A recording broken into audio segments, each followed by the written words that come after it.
Стук, стук, стук. Я лежал в постели и не мог уснуть. Я был один дома в тихую безлунную ночь. Я ворочался, пытался найти удобное место, но все равно мне как-то было неспокойно. Что-то сегодня ночью было не так. Я ворочался и ворочался, пока наконец не нашел удобное положение. Я закрыл глаза, но не почувствовал большой разницы. В комнате было и так слишком темно, чтобы увидеть хоть что-то. Я лежал тихо и неподвижно. Тело расслабилось, разум затуманился, и я, наконец, был готов уйти ко сну.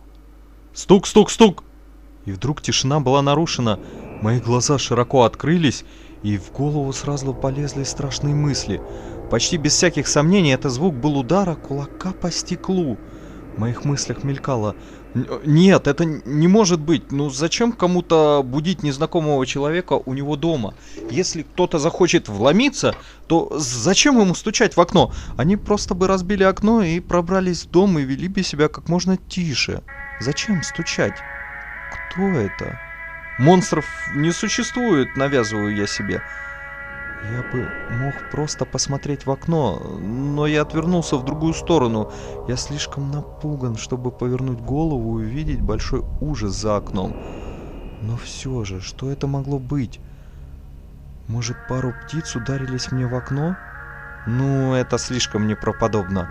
Может, какие-нибудь там детишки стучат в окна, чтобы повеселиться? А может, это вообще мое воображение? Опять стук! В мыслях: нет, это определенно не мое воображение. Это чертовы дети постоянно шалят, не сдадутся, пока не получат моей реакции.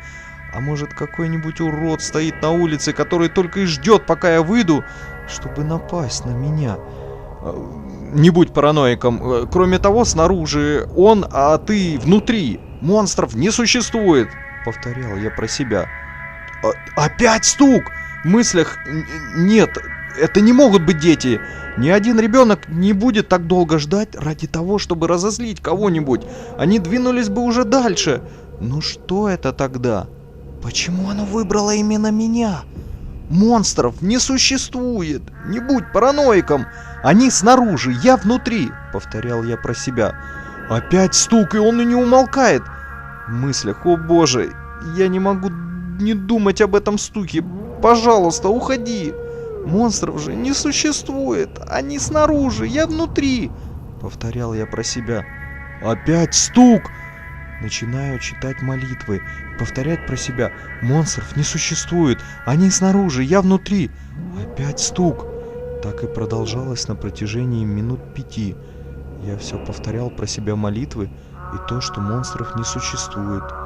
Я пытался убедить себя, что это все мое воображение, но нет. Стук за стуком. Нет, я больше не могу это выносить! Я скоро сойду с ума! Но в конце концов, если посмотрю я туда, я успокоюсь.